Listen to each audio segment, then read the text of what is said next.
Students, equivalence of heat and work discuss करेंगे हम। Actually हम देखेंगे कि हीट जो है वो किस तरह से मैकेनिकल वर्क के यानी कि कितनी अमाउंट ऑफ हीट जो है वो कितने मैकेनिकल वर्क के बराबर आ सकती है। इसको हम equivalence of heat and work कहेंगे। ठीक है, तो सबसे पहले काउंट रमफोर्ड ने जो था वो देखा था कि मैकेनिकल वर्क जो है वो हीट प्रोड्यूस करता है 1798 में। 1798 में काउंट रमफोर्ड ने आइडिया दिया था हीट हीट एज जो है वो एनर्जी का। और फिर एक्चुअली उससे पहले ख्याल किया जाता था कि हीट जो है ये एक लिक्विड, एक वेटलेस लिक्विड की तरह से है। और एक हॉट बॉडी जो है वो लिक्विड उसमें ज़्यादा, एक हॉट बॉडी में लिक्विड ज़्यादा होगा, वो वेटलेस लिक्विड जिसको क्लोरिक का नाम दिया गया था। और कोल्ड बॉडी में वो लिक्विड कम होगा। लेकिन काउंट रमफोर्ड ने जो था वो बताया था कि ये कोई लिक्विड नहीं है, वेटलेस लिक्विड नहीं है, बल्कि ये एनर्जी की फॉर्म है जो टेम्परेचर के डिफरेंस की वजह से फ्लो करती है। और मैकेनिकल वर्क अगर हम किसी जो है वो ऑब्जेक्ट पे करें तो उसकी वजह से प्रोड्यूस होती है। तो एक्चुअली सबसे पहले हीट को एनर्जी की फॉर्म में जो डिफाइन किया था, हीट को एनर्जी की फॉर्म में ये काउंट रमफोर्ड ने डिफाइन किया था। ठीक है जी।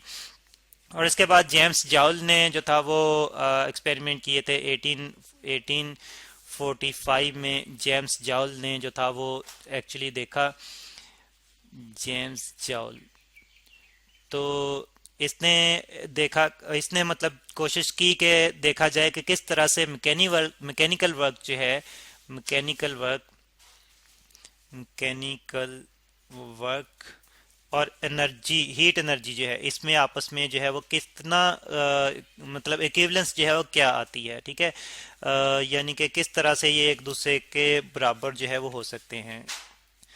यहाँ पे हम इक्विवेलेंस रिप्रेजेंट कर रहे हैं, ये इक्विवेलेंस का साइन है, इक्विवेलेंट टू हीट एनर्जी। ठीक है, और कितनी अमाउंट जो है वो कितनी अमाउंट का मैकेनिकल वर्क जो है कितनी अमाउंट की हीट एनर्जी जो है प्रोड्यूस कर सकता है। या हम ये भी कह सकते हैं कि कितनी अमाउंट की हीट एनर्जी है वो कितना मैकेनिकल वर्क जनरेट करेगी। तो ये एक्चुअली चेक करना चाहा था। और फिर उसने एक्सपेरिमेंटली जो था इसको ऑब्जर्व किया, और एक्सपेरिमेंटली फिर उसने कुछ वैल्यू जो थी वो देखी, और उनको जब उसने रिलेट किया तो फिर जो एक तो उसने ये देखा कि जो वर्क डन है, मैकेनिकल वर्क है, ये डायरेक्टली प्रोपोर्शनल है हीट एनर्जी के।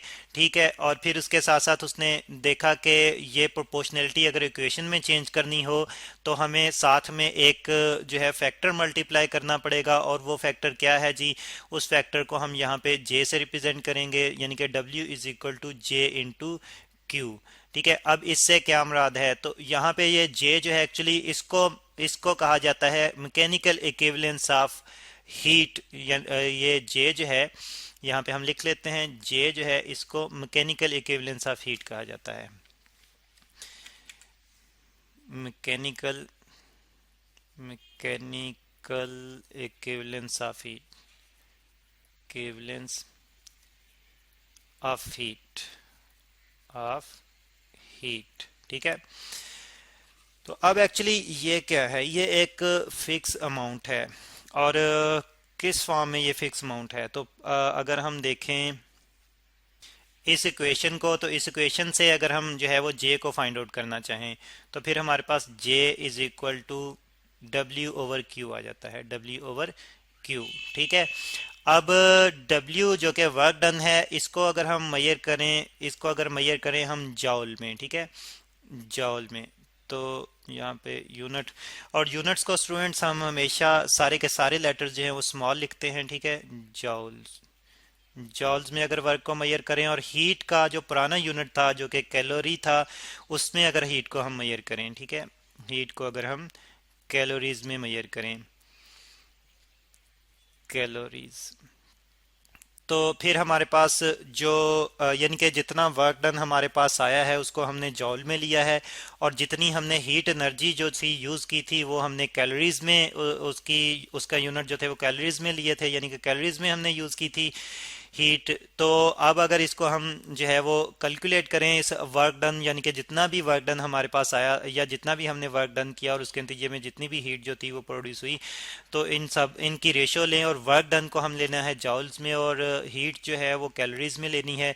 तो कोई भी फिर जॉल ने एक्चुअली, जो जेम्स जॉल ने एक्चुअली एक्सपेरिमेंट में देखा कि कोई भी रेशो ली जाए तो इसकी जो वैल्यू आती है, यानी कि इस रेशो की वैल्यू की हम बात करें तो वो आती है 4.18, 4.18 जॉल पर कैलोरी, ठीक है, जॉल पर कैलोरी। तो इस तरह से उसने देखा कि ये जो है वो एक्चुअली एक कांस्टेंट है, ठीक है, जो रिलेट करता है वर्क को हीट से, जो रिलेट करता है वर्क को हीट से। तो फिर अगर हम हीट को डायरेक्टली जो है वो जॉल में रिप्रेजेंट करना चाहें, जैसे कि एनर्जी को हम जॉल में ही रिप्रेजेंट करते हैं, तो फिर हीट अगर हमारे पास हो कैलोरीज में, तो और उसको जॉल में जो है वो रिप्रेजेंट करना चाहें तो हमें मल्टीप्लाई करना पड़ेगा हीट की अमाउंट को 4.18 से, ठीक है। और फिर जो एक्चुअली जो हीट होगी हमारे पास वो पहले कैलोरीज में होगी, लेकिन फिर वो कन्वर्ट हो जाएगी जॉल में। तो heat Q in calories, calorie, ठीक है। तो रिजल्ट हमारे पास जो है ये जो है वो ये Q जो है ये हमने कैलोरीज में ली है और मल्टीप्लाई किया है 4.18 से, और इसके यूनिट जो हैं वो जॉल पर कैलोरीज हैं, जॉल पर कैलोरीज हैं। फिर हम देखेंगे कैलोरीज जो है वो कैंसिल आउट हो जाएंगे और हमारे पास सिर्फ जो है वो जॉल में हीट जो है वो बच जाएगी। तो स्टूडेंट्स, ये है equivalence of heat and work, जिसमें हमने देखा कि मैकेनिकल वर्क जो है वो किस तरह से हीट एनर्जी से रिलेट करता है।